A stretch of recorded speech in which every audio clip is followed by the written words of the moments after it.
ಇವತ್ತು ಶಾಸಕರುಗಳಿಗೆ ಅನ್ಪತ್ತಂದ್ರೆ ಈ ರೀತಿ ಅನುದಾನ ಕೊಡದೇ ಇದ್ರೆ ಇದ್ದಾಗ ನಾವು ಬೆಟರ್ ಅಧ್ಯಕ್ಷರೇ ಕಲ್ಯಾಣ ಕರ್ನಾಟಕದವ್ರು ಇದೀವಿ. ನಮಗೂ ಅನ್ಪದ್ರೆ ವರ್ಷಕ್ಕೆ 30-40 ಕೋಟಿ ಅನ್ಪತ್ತಂದ್ರೆ ದುಡ್ಡು ಬರ್ತಾ ಇದೆ ಇಲ್ಲ ಅಂತ ನಾನು ಹೇಳ್ತಾ ಇಲ್ಲ. ಅದೊಂದೇ ಮಾನದಂಡ ಹಂಗಲ್ಲ, ಬೇರೆನೂ ಬೇಕಲ್ಲ.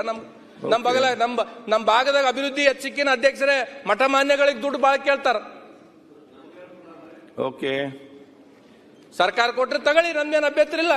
ಆಯ್ತು ಅಧ್ಯಕ್ಷರೇ, ಪ್ರತಿ ಸಲನೂ ನಾವು ಉತ್ತರ ಕರ್ನಾಟಕದವರು, ಕಲ್ಯಾಣ ಕರ್ನಾಟಕದವರು, ನಮ್ಮ ಭೀಮಾ ಇರ್ಬೋದು, ಕೃಷ್ಣ ಇರ್ಬೋದು, ಆಲ್ಮಟ್ಟಿ ಇರ್ಬೋದು, ನಾವು ಬೇಡಿಕೆ ಹೇಳ್ಬೇಕು ಅಧ್ಯಕ್ಷರೇ, ನಮಗೆ ಅನುದಾನ ಕೊಡ್ರಿ ಅಂತ ತಿಳ್ಕೊಂಡು.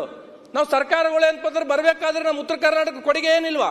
ಪ್ರತಿ ಸರ್ಕಾರದಾಗ ಸ್ವತಂತ್ರ ಬಂದ ಮೇಲೆ ಪ್ರತಿ ಸರ್ಕಾರಗಳು ಬರಬೇಕಾಗಿತ್ತು ಅಂತಂದ್ರೆ ಉತ್ತರ ಕರ್ನಾಟಕದ್ದು ಬಹಳ ದೊಡ್ಡ ಪಾತ್ರ ಇರ್ತದೆ ಎಲ್ಲ ಪಕ್ಷದಲ್ಲಿ.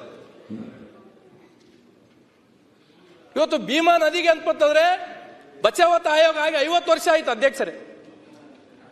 ನಮಗೆ 15 TMC ನೀರು ಕೊಡಬೇಕು, 35 TMC ಮಹಾರಾಷ್ಟ್ರದವ್ರು ತಗೋಬೇಕಂತ 50 ವರ್ಷದಿಂದ ಆಯ್ತು. ಇವತ್ತು ನಮಗೆ ಕುಡಿಯಕ್ಕೆ ನೀರಿಲ್ಲ ಅಧ್ಯಕ್ಷರೇ. ಅದರ ಮೇಲೆ ನಾವು ಬಿಜಾಪುರ, ಕಲಬುರಗಿ, ಯಾದಗಿರಿಯವರು ಅದರ ಮೇಲೆ ಡಿಪೆಂಡ್ ಇದ್ದೀವಿ. ಬಹುಗ್ರಾಮ ಕುಡಿಯುವ ನೀರಿನ ಯೋಜನೆ ಅದನ್ನೇ, ಕೆರೆ ತುಂಬತಕ್ಕಂಥ ನೀರು ಅದ್ರ ಮೇಲೆ. ಅದ್ರ ಬಗ್ಗೆ ಕಳಿಸರ್ತ ನೀರಾವರಿ ಮಂತ್ರಿಗಳು ಹೇಳಿದ್ರು, ನಾನು ಒಂದು ಕಮಿಟಿನ ಮಾಡ್ತೀನಿ, ಮಾಡಿ ಕಳಿಸಿರ ಅಂತ. ಇಲ್ಲಿವರೆಗೂ ಕಳಿಸಿಲ್ಲ. ಪಾಪ ಅಲ್ಲಿರ್ತಕ್ಕಂಥ ಒಬ್ಬ ಹೋರಾಟಗಾರ ನಾಟ್ಯಕಾರ ಅಂತ ತಿಳ್ಕೊಂಡು ಭೀಮಾ ನದಿಗೆ ನೀರು ಬಿಡ್ಬೇಕಂತ ತಿಳ್ಕೊಂಡು ಉಪವಾಸ ಕುಂತರು. ಮನೆ ಯಶವಂತರೇಗೌಡರು ಅನ್ನೋರು ಇಲ್ಲ, ಅವರೇ ಹೋಗಿ ಅನ್ಪತ್ತಂದ್ರೆ ಮತ್ತೆ ಸಂಧಾನ ಮಾಡಿ ನೀರು ಅನ್ಪತ್ತಂದ್ರೆ ಬಿಡಿಸಿರ್ತಕ್ಕಂಥದ್ದಿದೆ. ಓಕೆ, ಹಾಗಾಗಿ ಅಧ್ಯಕ್ಷರೇ ದಯಮಾಡಿ ನಮ್ಮ ಭಾಗಕ್ಕೆ ಉತ್ತರ ಕರ್ನಾಟಕ ಭಾಗ ಕೃಷ್ಣಕ್ಕೆ ಅನ್ಪತ್ತಾರೆ ಅನೇಕ ಜನ ಅನ್ಪತ್ತಂದ್ರೆ ಹೇಳ್ತಾ ಇದ್ದಾರೆ ಮೇಲೆ ಏರಿಸಬೇಕು ಅಂತ ತಿಳ್ಕೊಂಡು. ಆಲ್ಮಟ್ಟಿದೆ ಅನ್ಪತ್ತಂದ್ರೆ ರೈತರಿಗೆ ಅನ್ಪತ್ತಾರೆ ಅನುಕೂಲ ಕೊಡ್ಬೇಕಂತ ತಿಳ್ಕೊಂಡು. ಅಧ್ಯಕ್ಷರೇ, ನಾನು ಒಂದನ್ನೇ ಹೇಳ್ಬೇಕಾಗ್ತದ, ಸರ್ಕಾರಗಳು ಸ್ವತಂತ್ರ ಬಂದ ಮೇಲೆ ನಮ್ಮ ಭಾಗಕ್ಕೆ ಏನಾದ್ರೂ ಒಳ್ಳೆ ಕೊಡುಗೆಗಳು ನೀರಾವರಿಗೆ ಕೊಟ್ಟಿದ್ರೆ ಅದು ಮಾನ್ಯ ದೇವೇಗೌಡರು ಮಾತ್ರ. ಯಾಕಂತಂದ್ರೆ ಉದಾಹರಣೆನೇ ಹೇಳ್ಬೇಕಾಗ್ತದೆ ನಾನು. ಇವತ್ತು ಅವ್ರು ಕೊಟ್ಟಿರ್ತಕ್ಕಂಥ ಕಾರ್ಯಕ್ರಮಕ್ಕೆ ರಾಯಚೂರು, ಬಿಜಾಪುರದಾಗ ದೇವೇಗೌಡ ಪುಣ್ಯಾತ್ಮನ ಮೂರ್ತಿ ಮಾಡ್ಯಾರ. ಅಂತ ಮೂರ್ತಿ ಮಾಡ್ತಕ್ಕಂಥ ಕೆಲಸ ಮಾನ್ಯ ಸಿದ್ದರಾಮಯ್ಯ ಅವ್ರು ಮಾಡ್ಬೇಕಂತ ತಿಳ್ಕೊಂಡು ನಾನು ಮನವಿ ಮಾಡ್ಬೇಕಾಗ್ತದೆ. ಯಾಕಂತಂದ್ರೆ ಇವತ್ತು ಅನೇಕ ಉತ್ತರ ಕರ್ನಾಟಕದಿಂದ 90 ಕ್ಷೇತ್ರದಾಗ ಬಹುತೇಕ ಕಾಂಗ್ರೆಸ್ಸಿಗೆ ಅಂತ ಅವಕಾಶ ಕೊಟ್ಟಿರ್ತಕ್ಕಂಥದ್ದು ಅದು ಸಿದ್ದರಾಮಯ್ಯ ಅವ್ರಿಗೋಸ್ಕರ. ನಮ್ಮ ಜಿಲ್ಲೆದಾಗ 3 ಜನ ಕಾಂಗ್ರೆಸ್ ಶಾಸಕರಿದ್ದಾರೆ. ಸರ್ಕಾರಗಳಿದ್ದ ಕೆಲಸ ಮಾಡ್ಬೇಕಾಗ್ತದ. ನಾವು ಕುಡಿಯಕ್ಕೆ ನೀರಿಗಾಗಿ ಬೇಡಿಕೆ ಬೇಕು, ಉದ್ಯೋಗಗಳಿಗೆ ಬೇಡಿಕೆ ಬೇಕು, ನಮ್ಮ ಭೂಮಿಗೆ ನೀರು ಬರ್ಬೇಕಾಗಿದ್ರೆ ಬೇಡಿಕೆ ಬೇಕು ಅಂತಂದ್ರೆ ನಾವೇನ್ ಪಾಪ ಮಾಡೀವಿ ನಮ್ಮ ಭಾಗದವರು? ಪ್ರತಿ ಸಲ ನಾವು ಸಭೆದಾಗ ಯಾವ್ಯಾವ ಅಧಿವೇಶನದಾಗ ಬರ್ತೀವಿ, ಕೃಷ್ಣ ಕೇಳಬೇಕು, ಭೀಮಾ ಕೇಳಬೇಕು, ಆಲ್ಮಟ್ಟಿ ಕೇಳಬೇಕು. ಇದೇನಿದು ನಮ್ಮ ಪರಿಸ್ಥಿತಿ ಇದು? ಓಕೆ, ಎಲ್ಲ ಡ್ಯಾಮ್ಗಳು ಇಟ್ಕೊಂಡು ಮೊನ್ನೆ ತೆಲಂಗಾಣದಾಗ ಒಂದು ಕಾರ್ಯಕ್ರಮಕ್ಕೆ ಹೋಗಿದ್ದು, ನಮ್ಮ ಮಂತ್ರಿಗಳು ಬರಲಿಲ್ಲ, ಸ್ವಲ್ಪ ಆರೋಗ್ಯ ಸರಿ ಇಲ್ಲ ಅಂತ ತಿಳ್ಕೊಂಡು. ತೆಲಂಗಾಣದಾಗ ಏನ್ಪತ್ತಂದ್ರೆ ನಮ್ಮ ಮುಖ್ಯಮಂತ್ರಿಗಳನ್ನ, ಉಪಮುಖ್ಯಮಂತ್ರಿಗಳನ್ನ ವರ್ಣನೆ ಮಾಡಿದ್ರು. ಕೃಷ್ಣಾ ನದಿ ನೀರು ಬಿಟ್ಟಾರ ಅಂತ ತಿಳ್ಕೊಂಡು ನಮಗೆ ಕುಡಿಯಕ್ಕೆ ನೀರಿಲ್ಲ ಅಂತ ನಾವು ಸಾಯ್ಲಕತ್ತೀವಿ ಇಲ್ಲಿ. ಯಾರ ಮುಂದೆ ಹೇಳ್ಬೇಕು, ಏನ್ ಹೇಳ್ಬೇಕು ನಮ್ಗೇನು ಗೊತ್ತಾಗೋಲ್ದಾಗ ಅಧ್ಯಕ್ಷರೇ. ಹಾಗಾಗಿ ಅಧ್ಯಕ್ಷರೇ ಬಹಳ ಸಮಯ ತಗಂಗಿಲ್ಲ. ತರೀಕೆರೆ ಶ್ರೀನಿವಾಸ್ ಅಧ್ಯಕ್ಷರೇ ದಯಮಾಡಿ ನಿಲ್ಬೇಕು. ನಿನ್ನೆ BR ಪಾಟೀಲ್ ಅವ್ರೆ ಅಂತಂದ್ರೆ 1 ನಿಮಿಷ ಸರ್, ದಯಮಾಡಿ 2 ನಿಮಿಷ 3 ನಿಮಿಷ. ರಾತ್ರಿ 10:30 ತನಕ ಕುಂತೀನಿ ಸರ್, ಬೆಳಗ್ಗೆ 8:45ಕ್ಕೆ ಬಂದಿನಿ ಸರ್. ಹಾಗಾಗಿ ನಿಮ್ಗೆ ಮಧ್ಯಾಹ್ನ ನಂತರ ಅಧ್ಯಕ್ಷರೇ ನಿನ್ನೆ BR ಪಾಟೀಲ್ ಕಾಕ ಅವರು ನಿನ್ನೆ 3 ಗಂಟೆ ಕೇಳಿದಲ್ಲ ನೀವು? ಇಲ್ಲ 3 ಗಂಟೆಗೆ ಆಫ್ಟರ್ ಲಂಚ್ ಮಾಡೋಣ. ಶ್ರೀನಿವಾಸ್ ಒಂದ್ ನಿಮಿಷ ಇವರಾದ್ಮೇಲೆ ನನಗೆ ಕೊಟ್ಟಿದ್ರು. ಇಲ್ಲ, ನೋ ಚಾನ್ಸ್. 3 ಗಂಟೆಗೆ ಮಾಡಿ ಎಲ್ಲ ಫಸ್ಟ್ ಆದ ನಂತರ ವಿಸಿಟಿಂಗ್ ಪ್ರೊಫೆಸರ್ಗಳಿಗೆ ಮತ್ತೆ ಕೂತ್ಕೊಳ್ಳಿ. ಆಯ್ತು, ಟೈಮ್ ವೇಸ್ಟ್ ಮಾಡಿ ಮುಗಿಸಿಗ, ಮುಗಿಸಿ ಫಾಸ್ಟ್. ನಿನ್ನೆ ಒಂದು ವಿಷಯ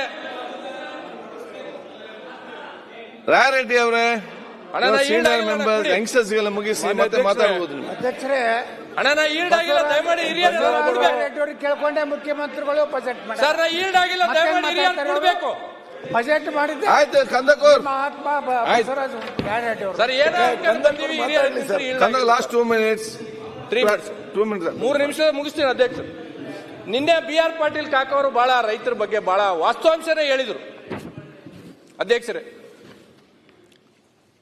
ನಾವು ಸಿಗರೇಟ್ ಸೇರ್ತೀವಿ ಅಧ್ಯಕ್ಷರೇ, ಅದ್ರ ಮೇಲೆ ಆರೋಗ್ಯ ಅಂತಂದ್ರೆ ಕೆಡ್ತದ ಅಂತ ಗೊತ್ತದ. ಆದ್ರೆ ಸಿಗರೇಟ್ ಮಾಲಕ್ ಬಹಳ ಶ್ರೀಮಂತ ಅಧ್ಯಕ್ಷರೇ, ದೇಶಕ್ಕೆ ಸಾಲ ಕೊಡ್ತಕ್ಕಂಥ ವ್ಯಕ್ತಿ. ವಿಸ್ಕಿ ಅಂತಂದ್ರೆ ಮಾರಾಟ ಮಾಡ್ತಕ್ಕಂಥವ್ರು ಶ್ರೀಮಂತ ಅಧ್ಯಕ್ಷರೇ. ಈ ದೇಶಕ್ಕೆ ಏನಪ್ಪ ಅಂತಂದ್ರೆ ಎಲ್ಲ ಬಂತಣ್ಣ. ಈ ದೇಶಕ್ಕೆ ಏನಪ್ಪ ಅಂದ್ರೆ ನಮ್ಗೆಲ್ಲರಿಗೂ 170 ಅನ್ನ ಕೊಡ್ತಕ್ಕಂಥ ರೈತ ಸಾಯ್ಲಕತ್ತಾನ ಅಧ್ಯಕ್ಷರು. ಒಂದು ಉದಾಹರಣೆ ಅಧ್ಯಕ್ಷರೇ, ತೆಲಂಗಾಣದ ರಾಜ್ಯದಾಗ ಮೆದಕ್ ಅಂತ ಜಿಲ್ಲೆದಾಗ 3.5 ತಿಂಗಳಿಂದ ಒಂದು ಘಟನೆ ಹೇಳ್ತೀನಿ ಅಧ್ಯಕ್ಷರೇ. ಒಬ್ಬ ರೈತ ಏನಪ್ಪ ಅಂತಂದ್ರೆ ಮಗು ಶಾಲೆಗೆ ಓದ್ತಿರ್ತದೆ.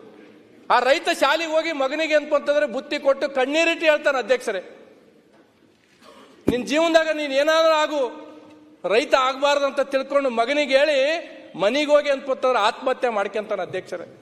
ಇದು ನಮ್ಮ ಪರಿಸ್ಥಿತಿ. ಯಾರ ಮುಂದೆ ಹೇಳ್ಬೇಕು ಅಧ್ಯಕ್ಷರೇ? ಇವೆಲ್ಲ ಪರಿಸ್ಥಿತಿ ಯಾರು ಮಾಡ್ಬೇಕು? ಇವೆಲ್ಲ ಇಲ್ಲೇ ಹೇಳ್ಬೇಕು. ಈಗ ಹೇಳಿ, ಹೇಳಿದಷ್ಟೇ ಆಗಿದೆ ಅಧ್ಯಕ್ಷರೇ.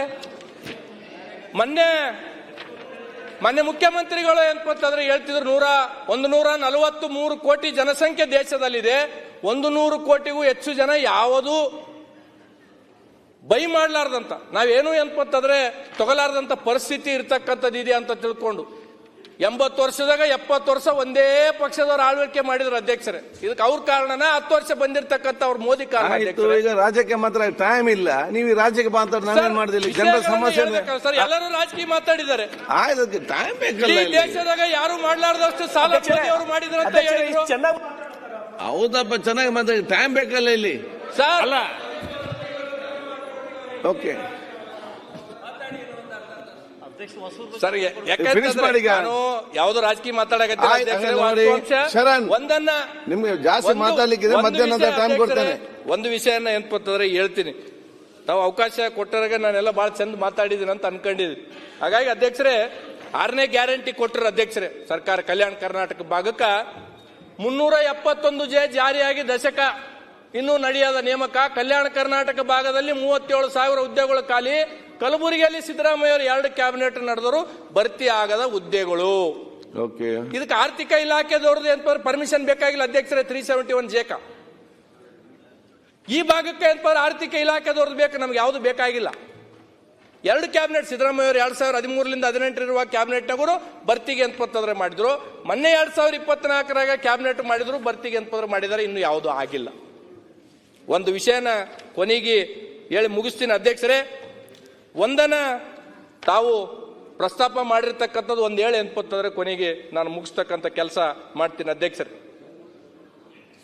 ಒಂದನ್ನ ನಾನು ಮಾನ್ಯ ಮುಖ್ಯಮಂತ್ರಿಗಳು ಇನ್ನೂ 3 ವರ್ಷ ಮಾಡಬೇಕು, ಉತ್ತರ ಕರ್ನಾಟಕ ಪ್ರತ್ಯೇಕ ಪ್ರಾಜೆಕ್ಟ್ ಮಾಡಬೇಕಂತ ತಿಳ್ಕೊಂಡು ನಾನು ವೈಯಕ್ತಿಕ ಅಭಿಪ್ರಾಯನ ಮಂಡಿಸ್ತಾ, ತಾವು ಮಂಗಳೂರಲ್ಲಿ ಅಂಬೇಡ್ಕರ್ ಸರ್ಕಲ್ನ ಅಂತ ತಿಳ್ಕೊಂಡು ಹೇಳಿದ್ರು ಅಧ್ಯಕ್ಷರೇ. 50 ವರ್ಷ ಒಂದು ಪಕ್ಷದವರು ನನಗೆ ಗುರುಮಿಟ್ಕಲ್ ಮತಕ್ಷೇತ್ರದಲ್ಲಿ ಆಳ್ವಿಕೆ ಮಾಡಿದ್ರು, ಒಬ್ಬರು ಅಂಬೇಡ್ಕರ್ ಮೂರ್ತಿ ಮಾಡಲಿಲ್ಲ ಅಧ್ಯಕ್ಷರೇ. ಇವತ್ತು ಬಾಬು ಜಗಜೀವನ್ ರಾಮದು ಅಂಬೇಡ್ಕರ್ ಮೂರ್ತಿ ಅಂತಂದ್ರೆ ಇಬ್ಬರನ್ನ ಏನಂತಂದ್ರೆ ನಿಲ್ಸಿರ್ತಕ್ಕಂಥದ್ದಿದೆ ಅಧ್ಯಕ್ಷರು. ಹಾಗಾಗಿ ಅಧ್ಯಕ್ಷರೇ, ಅವಕಾಶ ಕೊಟ್ಟಿರಿ, ಇನ್ನೂ ಸ್ವಲ್ಪ ಮಾತಾಡೋದಿದೆ. ತೊಗರಿ ಬಗ್ಗೆ ಅಂತಂದ್ರೆ ರೈತರು ಬಹಳ ಸಂಕಷ್ಟದಲ್ಲಿದ್ದಾರೆ. ಮತ್ತೊಮ್ಮೆ ಮಂತ್ರಿಗಳಿಗೆ ಹೇಳ್ತಕ್ಕಂಥದ್ದು, ನಮ್ಮ ಜಿಲ್ಲೆ ನಮ್ಮ ಕ್ಷೇತ್ರದಾಗ ಕುಡಿಯಕ್ಕೆ ನೀರುಗಳಿಗೆ ಬೋರಿಂಗ್ ಕೊಡ್ಬೇಕಂತೇಳಿ ಮತ್ತೊಮ್ಮೆ ಅವಕಾಶ ಕೊಟ್ಟದಕ್ಕೆ ಮಾನ್ಯ ಅಧ್ಯಕ್ಷರಿಗೆ ತುಂಬ